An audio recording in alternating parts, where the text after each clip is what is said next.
Hello and welcome to Sports This Morning. I'm Cecilia Omogbe. Coming up on the program this morning, we'll start up with the Super Eagles of Nigeria. They remain unbeaten all through the Africa Cup of Nations qualifier for Cameroon 2022. So for the Super Eagles of Nigeria, you would say they had a good run in the qualifiers, and Victor Osimhen started yesterday. Also, he scored a goal and they ended unbeaten. And of course, he became the top scorer for AFCON. Also on the program, we'll be looking at match day 12 of the Nigeria Women's Football League Premiership. And of course, the big game will be in Lagos. Sunshine Queens and FC Robo, they will be in action. And of course, Nassau Amazons and Rivers Angels, who are unbeaten. Rivers Angels, of course, they have not won in the last 3 games. They will be away at Lafayette. Can they pick up a win away from home? We'll see if they can do that. They couldn't beat Sunshine at home in the last game. Also, we'll be looking at the NBA. Of course, the Clippers, their wings were actually clipped by the Magic. You wouldn't believe what happened to the Clippers. They had to let slip a third quarter lead to lose that game to Magic side that have won just 16 games this season. Kind of poor from the Clippers, although 2 of their key players were not there. Kawhi Leonard, of course, they played. Paul George wasn't there, but that is no excuse for the high-flying Clippers to lose to, well, lowly ranked Orlando Magic. I would not be doing all the talking alone this morning. I have Sally with me this morning. Sally, good morning. It's good to have you. Good to be back, Cecilia. I'm really excited. Of course, we know what happened yesterday. Super Eagles of Nigeria. Back in Lagos after so long, and what a way to actually do that. 3 goals, 3 points, and it's unbeaten, qualifying for the AFCON. And now maybe Nigerians can now begin to be at ease as regards the competition coming up. Oh, really? At ease, okay. Or too early? Yeah.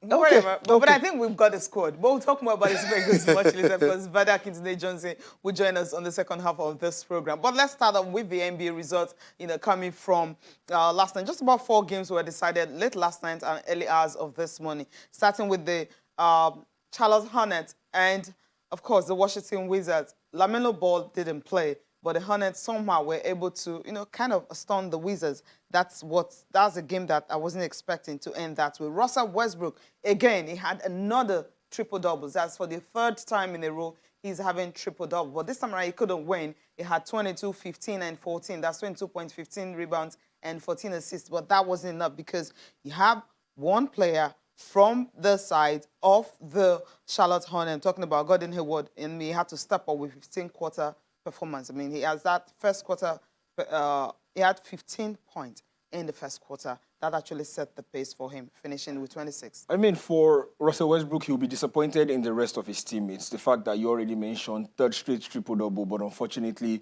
they weren't able to kick on from that particular one. Unfortunately, the Wizards, it seems like if whether Russell Westbrook plays very well or not, he is the only man at this point that is taking it for them. And for the Hornets, like you said earlier, what a way to sting for them. It's an amazing performance. All in all, I think this just shows you that in the NBA, we talk about this time and time again about how certain franchises have a star man. We need the rest of the supporting cast to come to the party. If not, they'll have troubles like what the Wizards did earlier as of this morning. Wizards were not the only ones losing. 76ers, they dropped the 2nd game in a row now. Not a good one for them. They were beaten, or rather humbled, by the Denver Nuggets. That game ended 104-95. Seems they're beginning to feel the absence of Joel Embiid, who's been injured. They're missing the guy. MVP candidate Nikola Jokic was on fire for the Nuggets, having 21 points and 10 rebounds on the night. In other game, the Phoenix Suns moved into 2nd in the Western Conference. They won. They defeated the Atlanta Hawks by 117 and 110. And of course, the other game, the one we'll be talking extensively, is the Clippers and the Magic. We didn't see this coming for the Clippers. They actually led 51-37 at halftime, and as many as 16 points against the Magic before an awful second half display just showed that the Clippers, what they had when Doc Rivers was there, I mean, in the playoffs, how they crumbled, it's like that's creeping in now, them not having. Okay, there you have confirmation of the results I mentioned earlier, all the results, the Hornets and the Wizards, the Nuggets, and the 76ers, the Suns, and the Hawks, and of course the Magic and the Clippers, 103-96. Now we're not talking about the Clippers game where you have some kind of players Chuma Okeke, yes, that was the guy. That was the player who ensured that, well, he had something to say about that. He scored about 18 points. And, of course, Orlando Magic had to rally in that fourth quarter for them to be able to get the win? I think there's a reason it's called Orlando Magic, because it was a magical performance for them, especially in the second half. You'd already talked about how the Clippers were leading by as much as 16 points, but the third and the fourth quarter, they dropped 10 points. They were behind by 11 points in the third quarter, and then they suffered a 10-point deficit in the fourth quarter. And you mentioned Kawhi Leonard not being there, but like I said... 28 points. Exactly. Could have been better. I mean... The thing is, he couldn't get as many points as he would have expected from himself. When I say he wasn't there, I mean he didn't really turn up. But I think for the rest of the team, for the Clippers, they need to now go back and re-strategize and look at the fact that we've seen it so many times in the last 1 to 2 years where they take leads in games and it feels like they always capitulate. You mentioned very well in the playoffs, they were leading by 3-1 and then they found a way to blow that particular one. So in a particular situation where Los Angeles Lakers are also struggling at this point, it seems like with one win, they get 2 losses. The Clippers you have expected that would have started doing something gradually. Unfortunately for them, Orlando had different ideas yesterday. And that's why you're having the Phoenix Suns right now, second on in the Western Conference. And when the whole season started, we were expecting the Lakers, the Clippers, the usual suspects to be there. But right now, I mean, the Jazz, those ones are just running away. And then you have, I mean, the Phoenix Suns. Who could have thought about that? But then for this game, we'll give credit to Chuman Okeke. I mean, I was drafted 2019. Yes, he's a Nigerian, but then he's an American. He had 18 points on the night. There's so many of them. You just look at the NBA, you just say, I mean, plethora of talent everywhere. They're just there. You're just asking yourself, okay, well, they're Nigerians, but they're not playing for Nigeria. Let's get post-match reaction from the sides of the, Orlando Magic. We'll start off with them first. I mean, Steve Clifford last 2 nights ago, he was really livid the way they lost. But right now, he's really happy that staying in early and after losing to the Lakers, they were able to clip the wings of the Clippers. Also, you listen to Chuma Okeke, what got them running, especially in that final quarter? I mean, I think as much as anything, we won the game because we had 21 second chance points, I think 7 in the fourth. And we didn't give up fast break points, you know, and for our team, the way we're made, that's going to be one of the major things going forward. So we need the second chance points, and we have to, you know, be better than we have been all year in transition defense. So 7 second chance points in a quarter is obviously a lot, and it helped us get to 33. And then the turnover game, you know, I mean, they had 17, we had 9, and that's a big differential in terms of possessions. You know, it's always nice to get a win, but the way we won, you know, we played together, we played hard, and, you know, we each game we just keep getting better as a team, so, you know, it felt real good. You know, we just played as a team, we played for each other. You know, we had some missed rotations sometimes, but, you know, towards the end of the game, you said we just got to help each other out, and, you know, that's what happened. We helped each other on defense and then at least the early offense, and we all just played good team defense.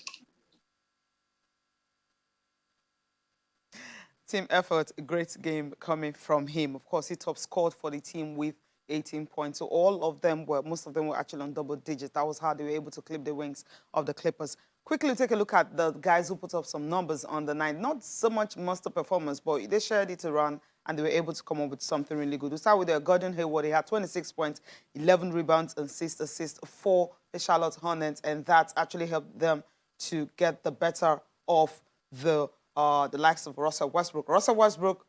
Talking about Russell Westbrook on his side, he had 22 points, 15 rebounds, and 14 assists. And then he was able to get something he couldn't get anything for his team. It's a 3rd consecutive triple-double, but definitely not enough for the Washington Wizards. And Michael Porter was the guy who started up for the 76ers, but somehow it just wasn't enough for them. We'll leave it at that and quickly talk about the NBA-sponsored Basketball League Africa.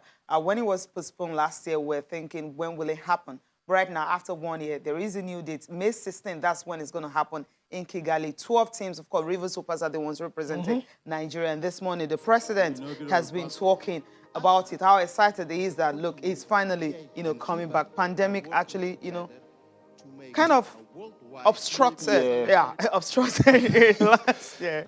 Well, now it's back. I think everyone is really excited at this point in time because we know what happened with the situation of the world in 2020. Nobody could have imagined what was going to happen. And then a lot of plans were tossed right up in the air. Yeah. And then for African basketball at this point in time, this is really amazing. May 16th, my math is correct, that's about 46 days from today. We're counting down. Exactly, we're counting down already, a little under 7 weeks. And I'm sure for River Supers and all the other 11 teams that are going to be prosecuting this particular one, they're excited for this. Is such an amazing opportunity. I just want River Supers to go out there and give an amazing account of themselves as Team Nigeria.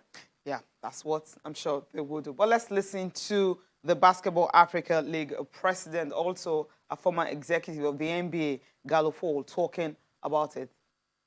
I think the most important thing was to identify a place where we felt all the conditions were there in terms of safety and really, you know, how the pandemic, the coronavirus pandemic have been managed. And this is why we choose to play in Kigali, single site where we're going to bring all the 12 teams. And it is true that this is the first time that the NBA is collaborating to launch a professional basketball league outside of North America. And Africa is the territory that was chosen, and it speaks volume about the potential that we see here for basketball development. First, look to create interest, shine a spotlight on the sport, and grow the fan base. And yes, 1.2 billion people in Africa, and combine that with the incredible athletic talent that exists here. So we saw a unique opportunity to grow our sport and ultimately grow our business. I'm looking forward to,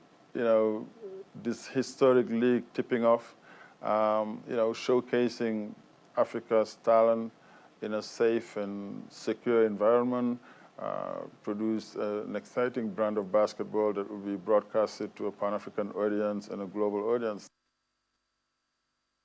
I'm looking forward to it too. I mean, professional basketball league in Africa. We waited for it last year, it didn't happen, but we know that this year is obviously and definitely happening in Kigali. I can't wait for it to start. And quickly go to the National Sport Festival. It's starting, athletes will start arriving on the 2nd. That's Good Friday.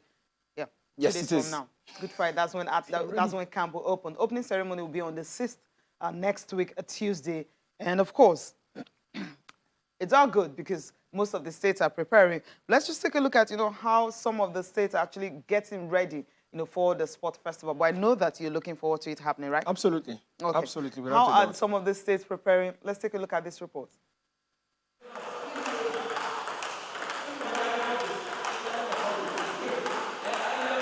Athletes are intensifying preparations for the 20th National Sports Festival in Benin City, Edo State.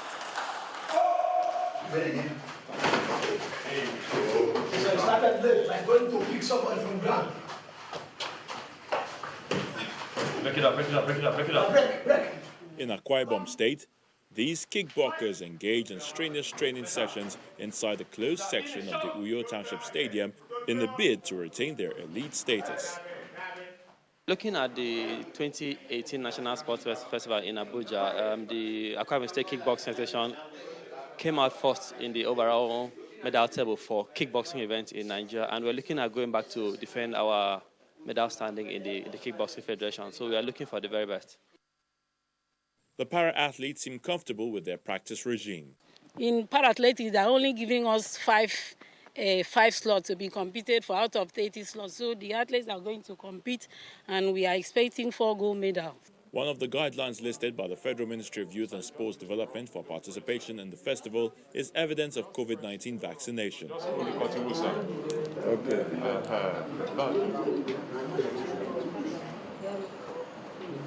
Bayelsa State has begun vaccination of some of its athletes, and the government is optimistic that all will be vaccinated before the competition commences. We hope every athlete will be vaccinated before then. I've had discussions with the commissioner, my colleague, the Commissioner for Health, and they've made their resources available to us to ensure that we vaccinate every athlete before the festival, and we're hopeful that we'll do that before we go.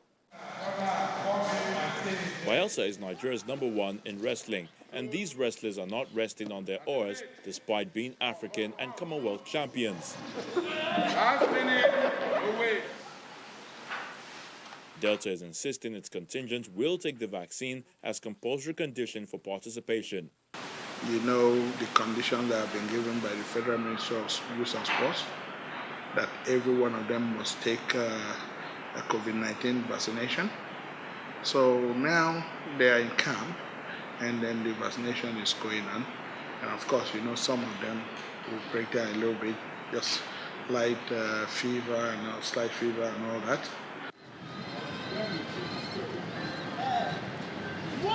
Delta State confirms its international athletes may not be a part of the Games, as most of them are already involved with preparations ahead of the Tokyo Olympics later this year. The postponement has cost us a lot of problems in the sense that our foreign-based athletes are not going to be able to come. They cannot participate because they are all at their build-up level preparing for the Olympics. So most of them, like Blessing Okabare, Raymond, Favor, Ophili, Divine Oduduru, they cannot come. All of them are there. They can't because they are preparing for Olympics. And you know, our program right now, if you are supposed to go for the sports festival, you must be at your peak. That means you must have hit form.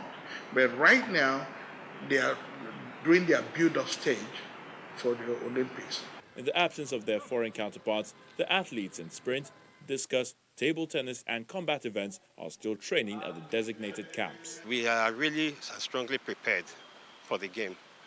And as a coach, we know how to plan ourselves with the athletes and program them to give the best result when it matters most, which is the sports festival. The sports festival has been a game that has been for a while. And presently, I know we are at our best. Athletes in the South-South region have dominated the festival, with Delta emerging champions in 2018 in Abuja. Can they do it again? We'll find out. We'll know that their international athletes will not be there for that. We need to go on a short break. We'll be back, of course, talk about the Super Eagles of Nigeria. We still have handball, the Women's League, and also talking about, well, what went down just yesterday with the fans and everything. Come back. Okay, quickly, let's just take a look at handball, what happened yesterday. The finals, of course, will be today. We know the states that will emerge champions. The handball championship taking place in Lagos, Roe Park precisely, starting with the under-18 girls result semi-finals. You have Lagos beating Boko Volunteers 19-20, and Bayelsa, it was 33-19 ahead of Ekiti, who had just 19 points. Ekiti had 19 points. For the under-18 boys, the semi-final results are Lagos also beating FCT 2023. And the Kings and the Providence was 28-12. That ended in the boys' semi-finals. For the girls under 21, you have Kwara and Suleja Shooters. It was 37-44.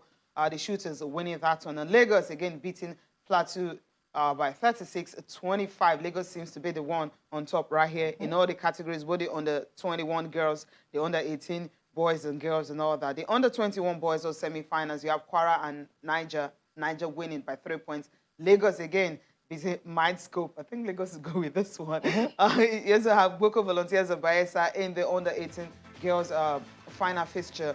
It was that's what's going to be happening today. And of course, for the final fixtures for the boys is Lagos and the Kings. And for the girls, Lagos and Shooters.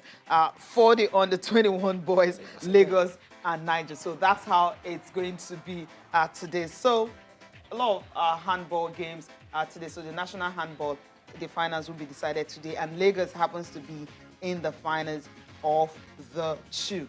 With the under-21 boys and under-21 girls, and under 3 of it and under 18 girls. That's it for the handball. We will go straight to the Super Eagles of Nigeria because we have Bada Kitude Johnson already waiting to talk about this. Bada, good morning. It's good to have you join me.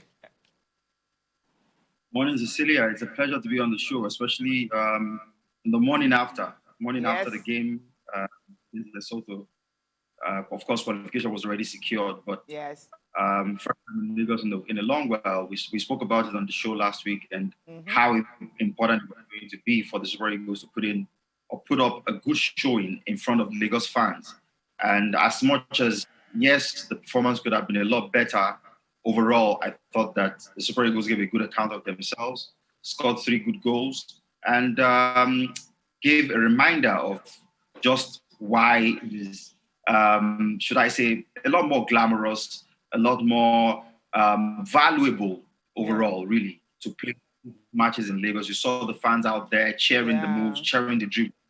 That brought back, a lot of nostalgia, and I look forward to a future where the Super Eagles actually play more games that matter in Lagos, whether it's at the Teslim Balogun Stadium or if the National Stadium is really ever gets refurbished.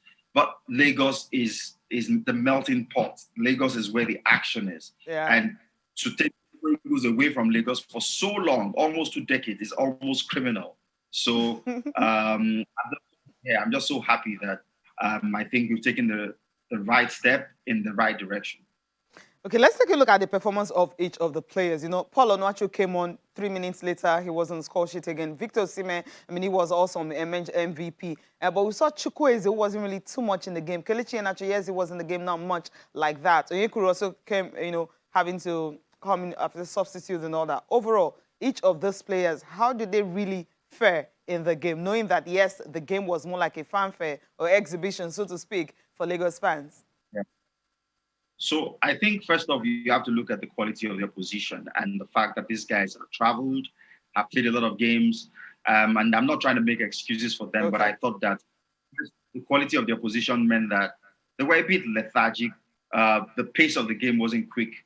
They were playing within themselves. They weren't moving very quickly. But, that's again because the opposition wasn't really asking them questions. You look at the back line, for instance, apart from a save from a free kick, I don't remember Francis Uzo making any difficult save all game. He was practically on holiday. Right side of defense, I thought Tyrone Eboué gave a good account of himself, particularly going forward. And that was the goal on the screen there. Great pass from man on fire. Kelechi Iheanacho over the top to pick out Osimhen and fine finish. This one, Osimhen also displaying awareness in the box to just turn his body and play the ball in the path of a Tebo who side foots the deflection for 2 goals. And the third one, pick up the bunch, Paul Onuachu receiving a pass close to his body from the Galatasaray man, but putting it on his thigh and just blasting it away like Rashidi Yekini would have done. And that's 2 goals in 2 games for him. But looking at the individual performances, I thought that it was in relation to the quality of the opposition and the fact that these guys have played quite a number of games, plus travel, quite a number of games for their clubs were coming down, and then 2 games in quick succession. I looked at a lot of those European matches as well. Yeah. Aside the ones that were outright walkovers, like the 7-0 and the 8-0, the ones that were close, the players really struggled physically. Yeah. And I thought that there was a lot of struggle on display yesterday for the Super Eagles. Now, Tyrone, I thought on the right side was very bright, but I didn't think that Samuel Chukwueze did him a lot of favors. A lot of times he made overlapping runs, and Samuel Chukwueze just ignored him.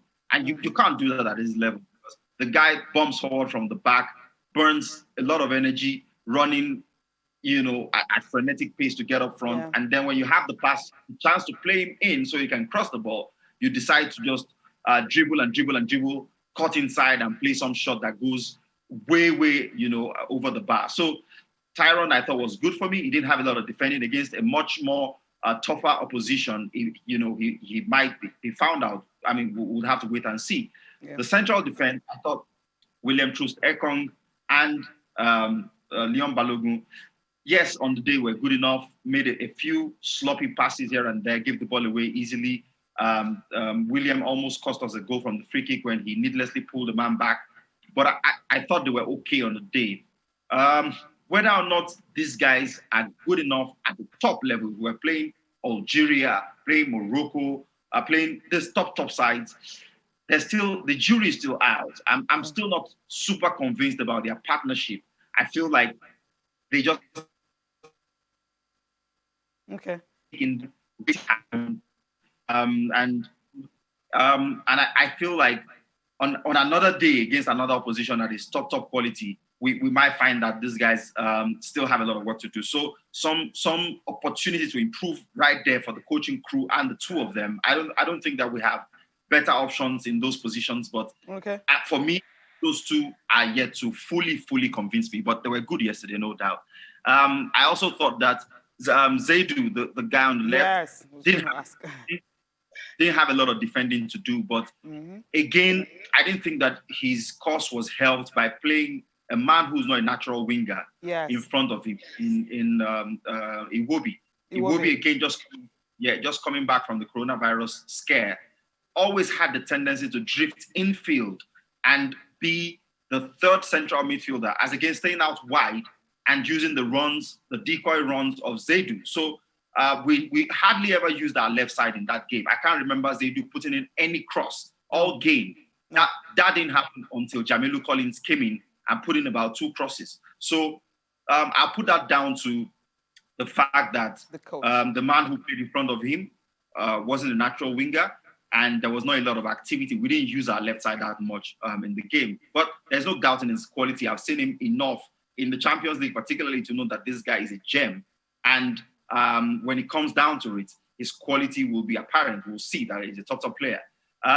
In midfield, I thought that both Ogenekaro, Etebo, and Wilfred were some of our best players on the pitch. They won the ball well. They drove the team forward. They passed it well. One of them got a goal.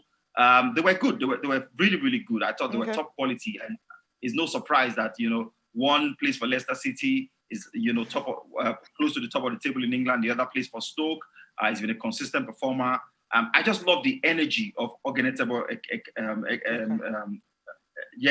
I think Etebo, that, great engine is got ability to get forward and back, and hassle and hurry, drive the team forward and pass the ball and score the odd goal just means that he's always going to be fancied by the coach. And then further up front, I already spoke about Sam Chukwueze. I thought it was the most underwhelming performer on the day. Always getting simple things, always trying to go by himself when just playing your man or playing a 1-2 with your man was always going to be the better option. I thought his decision making was suspect.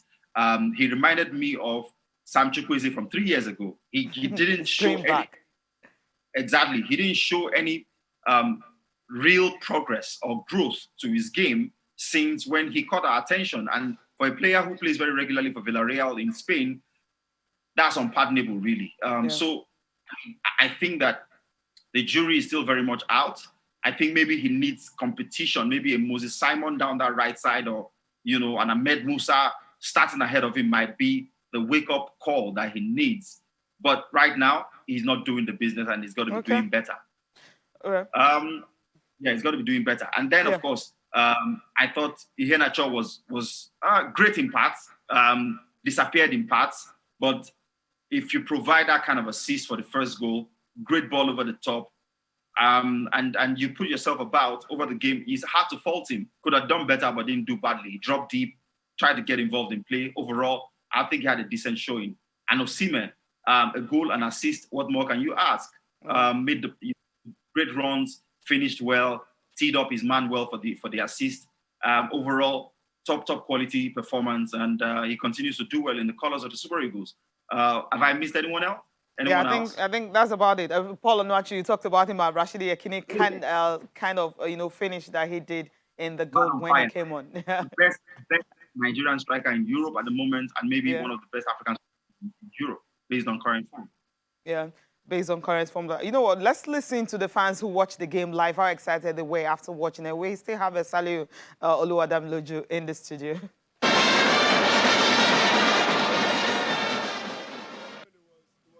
Interesting because, first of all, I haven't seen them in 20 years, probably since I was a kid. So seeing most of these players is interesting, and it will be the likes of it was a lot. So I mean, it's good to see them, and we're excited, and hopefully we get to see them more in Lagos again. But it was mind-blowing, and I feel like they even gave us a Lagos performance because our football is in Lagos. We were waiting for them. It was a good vibe, to be honest, and we're looking to them coming more often when COVID is gone and, more spectators can come in and have more fun. So yeah, the experience was wonderful. It was nice. This was my first time watching the Super Eagles, so it was awesome for me. It was nice to see the players, people you get to see on the TV all the time. So it's just so nice getting to see them in person, and then just seeing that they are actually that it's nice just to see that Nigerian feeling, and it's just wonderful. It was just good. Well, it was really, really amazing. It's just it makes me so proud of myself as a Nigerian, because this is the first time in my life I'm seeing a live show in Nigeria. This is so amazing. I feel so proud of my country. Yes, Nigeria did not disappoint. I'm so happy. I'm so proud of our country. Seriously.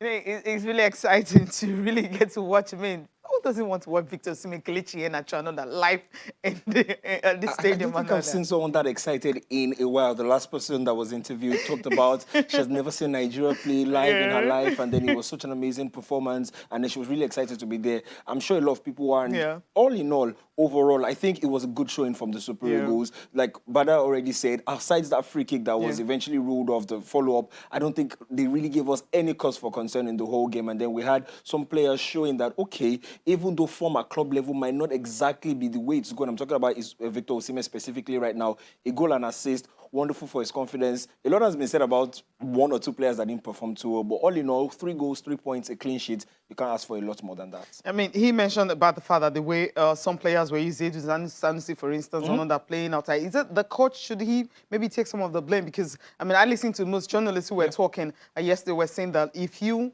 maybe have a different coach, would have had up to 8-0 scoreline kind of result, like what Belgium did to... I think there's a bit of both. I think, like you already saw in the game yesterday, some players underperformed. Maybe Chukwueze is the one that will get the biggest stake, but I felt like a few other players could have done a lot more. Iwobi could have done more. Like you said, the wingers could have done more in bringing in their fullbacks into the game. But I think also for Gernot Rohr, he has shown time and time again that he can be very rigid at some certain points in his Super Eagles managerial career. So I think if we had another manager, I'm not saying that he needs to go at this point in time. I can understand those who are saying we might have had different results, but on the basis of yesterday, even though, yes, Lesotho is a team the Super Eagles should beat every single day of the week, I don't think we can complain too much about what we saw yesterday. Interesting. All right, Bada is still right here. We'll quickly just ask you this one concerning the way forward for Gernot Rohr. You talked about how some players, the way they played out of position. Will these players bring in their best when they are played in their right position? Because it's hard for some of them to really cope with the style of play he played yesterday. So I think, a coach looks at what's in front of him and looks at what duties he can take. It was Lesotho, for crying out loud. We had qualified. He had the feel of a friendly game. As a matter of fact, I thought if that game wasn't in Lagos, he probably wouldn't have put out the team as strong. The reason he put out the team that strong was probably because it was first time in Lagos. He knew Lagos fans always would demand. If the performance wasn't good enough, there might be a lot of backlash, not only in the press, but right there on the pitch. He wouldn't want a situation where the Super Eagles got booed by Lagos fans. So, playing people like Iwobi, a case in point, not in the position that we're used to seeing them. Iwobi has always played more like a 10, for the Super Eagles, down the center. You would have expected that he would have played one of those speed demons from the start on the left side of midfield. But he went with Iwobi, and I didn't think overall that it was so bad. It was just that there was not an understanding between himself and Zaidu, because he's not a natural, he's not a traditional winger. Always has the tendencies to drift inside because he's right-footed, and when he plays, he won't be hugging the touchline or the byline. He won't. If he does, how's he going to cross the ball? He still has to check back on the stronger foot and try to play crossing. So. But I won't blame the coach so much for what happened yesterday. I think we should just take the win, take the 3 points, take the 3 goals, and be happy. But there is a conversation to be had as to whether our team is under the right management for the right levels that we want to get to. It's not enough for us to qualify for the Nations Cup. Even if we didn't have a coach, and no disrespect to other African teams, I imagine the Super Eagles will have enough quality to still qualify for AFCON. It is about going there and winning it. And finishing third is never going to be enough. And I know, yes, we've only won it thrice in history, but we've played more finals than anyone else in history. And had we been lucky on a few more occasions, we probably would be out by ourselves as the highest winners of the competition. So we need to win AFCON. We need to go have a good show at the World Cup. And do we have the right management to do that? The jury is still out. We'll have to wait and see. But on the basis of what was done yesterday, I thought that they were full value for their win. And we should just take the win, take the points, take the goals, and be happy. Be happy and celebrate. Thank you so much, Bada, for joining us this morning once again. Thanks for having me. All right, after this short break, we'll get to listen to another journalist, Bode Oguntuyi, talking about Super Eagles' performance and then playing at the stadium. And also, were reactions coming from the organizers of the game, what happened with the Lagos fans, how they were trooping into the stadium to enjoy the Super Eagles play. Welcome back. Let's listen to Bode Oguntuyi talking about the Super Eagles game at the stadium yesterday. First off, you know the National Stadium, the old venue, because of the bigger space and the more fans that it accommodates, and the place is usually packed. You see between 6,000 and 8,000 people cheering the Eagles on, but because of COVID, this is the crowd is a bit muted because of the COVID regulations. But even so, you could feel the excitement. The fans were happy to see the Eagles, and the Eagles put on a show. We saw them a few days ago and they played against Benin Republic. They weren't this convincing. Even when they started this one, they weren't convincing. But as the game wore on, they picked up pace, they played well, they scored good goals, and the fans were entertained. The fans definitely were well entertained. And of course, the fans coming into the stadium, some people were talking around some quarters, they had so many people coming in. But then the organizers, talking about the chairman of Lagos State Sports Commission, Anshe Akiumi, first Vice President of Nigerian Football Federation, talked about this and how they expect more games to come to Lagos. In fact, I'm almost short of words. But more importantly, I'm happy with how it makes Lagosians feel. I'm happy that it's gone without incident. I'm happy that we've hopefully set a good precedent so that more matches can come to Lagos. And I'm happy that a target we set about a year ago has come to pass, and we're hoping that all the next Super Eagles matches come to Lagos as well. So we are proud, we're happy, and I'm thankful also for the backing of Mr. Governor to make sure this happened. I don't think we exceeded our limit, and there was a form to the plan to allow people to come in gradually, because when they all rush at the beginning, there's always chaos. So I think we achieved what we wanted to achieve. We didn't exceed our limit, and we didn't have any chaos. Yeah, that's for the Super Eagles of Nigeria. Okay, let's leave it at that and quickly talk about other African nations that have qualified for the Nations Cup. We're still waiting for one, Benin Republic and Sierra Leone. That game, well, the story is that Sierra Leone, some players from Benin, they had a positive COVID test, and that's the reason the game was postponed. So you just need one team to complete everything. But let's take a look at the teams that have qualified, starting with Sudan. They've qualified Burkina Faso, Ghana, Gabon, Morocco, Zimbabwe, Malawi. You have Mauritania, Ethiopia, Guinea-Bissau. I mean, some countries you hear like, okay, they're going to the Nations Cup. Yes, because it's 24 teams. So you have Cape Verde, Sierra Leone, or Benin Republic. Anyone will join. Of course, the others where you have Comoros Island and the other teams that have qualified for the Nations Cup. Okay, now, let's come home, talk about the Women's League. We have some games that will be decided today, March day 12. I mean, it's getting closer and closer. And of course, all eyes will be on Rivers Angels to see if they can win a game again. The last 3 games they haven't won. But I think going to Lafia, I mean, Nasarawa came to Lagos to play against Dreamstar. It ended goalless, but then they pick up a point to go to Lafia with. For Rivers Angels will be up against them.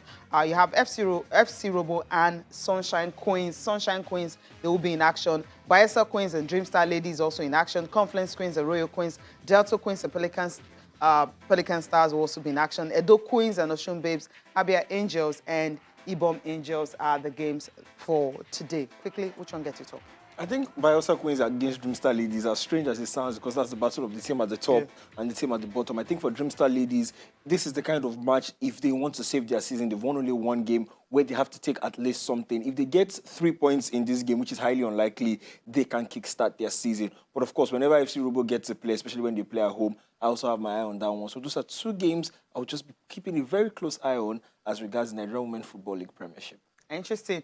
Okay, Sunshine Stars. Yes, let's talk about them right now. Now, the players were actually protesting. Why? Because the governor announced that in March that they will be privatizing the club. So they don't want that because these players are owned, players and officials own about 7 months' salary. And if you check, they haven't won in their last 11 games. They are 17th on the log. And when Benga Gubote went to Sunshine, we're like, okay, Sunshine Stars will be back. But right now, they're having a whole lot of problems. Bonuses not paid, salaries not paid, and the club will be privatized. And of course, the players had to take to the street to show their grievance, saying that, look, we cannot do this. Help us, Governor. What's happening? It's really sad whenever we get to talk about things like this still happening in our football. This is the premier competition as regards Nigerian football, and this is totally unfair. At this point in time, a lot of people, you can understand, are very disgruntled as regards this at this particular time, and you can't blame them. I mean, if it goes into privatization at this point in time, a lot of those salaries that are being owed, they might not be able to get them. Why will a team have players and for over 7 months? That's more than half of a year. They can't get their remuneration. I mean, it's no surprise whatsoever that they've not been able to win a game in 11 matches. Where's the motivation going to come from? Where is it coming from? I mean, it's crazy because at the time when they were talking about, clubs having to have kind of one amount and salaries should be paid before the league will start, I'm like, okay, how long is the league now? When did it start? We're up to how many months yet? 2-3 months? 2 months, yeah, and 7 months. So it seems these players were even old, even before the league started. Before the league started. So that's the thing. So they need to actually come to your rescue. Not that most of them are actually against the privatization, but what they're saying is that before you do that, settle the outstanding debts and all that. If you're able to do that, then you can do whatever you want with the club. But right now, these players needs to be paid. They need to earn, I mean, the worker man deserves a wage. Definitely. So they need to end that. 17th on the log, not good. 11-game winless streak. Not good for Sunshine Stars. Okay, we'll leave it at that and quickly take maybe 2 or 3 tweets before I go to the papers. And I'll just take a lot of Super Eagles here. Okay, Richard says, Super Eagles brought smiles to the faces of Nigerians as a whole for the first time in 2021. Football is really a unifying factor.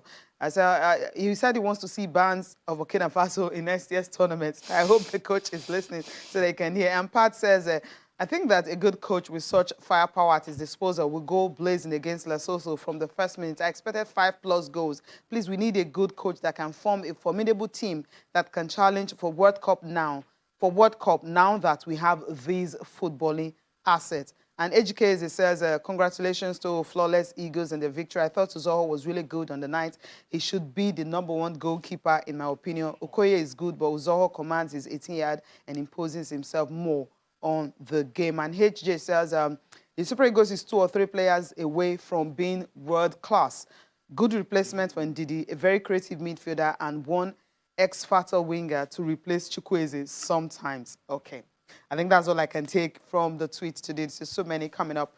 And quickly, we'll look at the papers and Complete Sports.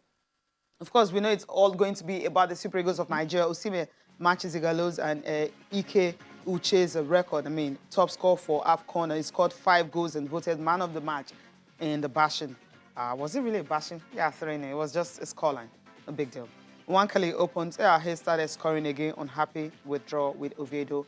And that's for Musa makes, of course, cameo appearance, 96. So we're waiting. He has 4 more to be 100. We have Joseph Yobo, Vincent Yamo are those that have, hit the century. We'll see if he can actually hit that century. More qualifiers are coming, so obviously it's going to hit that and even surpass Yobo and Vincent Yama is going to do that. We have World Cup qualifiers coming up much later in the year. I'm sure he will be able to do that. Exactly. Be able to do that, yeah. And then he should have a club, so that's the whole thing should stop. I mean, non-playing.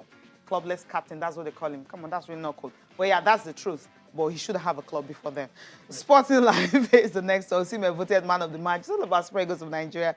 I can't give chance to every player. That's what Kenneth Roy is saying. But people actually want him to at least maybe make the changes earlier so that at least you have opportunity for more players to play, especially games like that. Yeah, I think that's what a lot of Nigerians have been talking about. Make changes within the game earlier than the 60th minute, and also for games where you can afford to ring in the changes. We saw what Belgium did, and they were able to win by 8-0. Play some of the players that a lot of us don't know, because the players we know right now, there was a time that a lot of people didn't know them. Okay, and of course, Sporting Sun is the last one this morning. Sporting Sun here, Onuachu, Osimhen, Etebo, three Lagosians with goals. The Super Eagles, of course, beating Lesotho. Why are they using thrash? Come on, it's just Lesotho. I don't know why.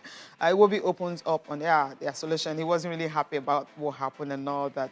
Okay, I want to thank you, Saliu, for coming on the program this morning. So it was a pleasure. Thanks for having me. Thank you so much for watching. I'm Cecilia Omogbe. Have a great day.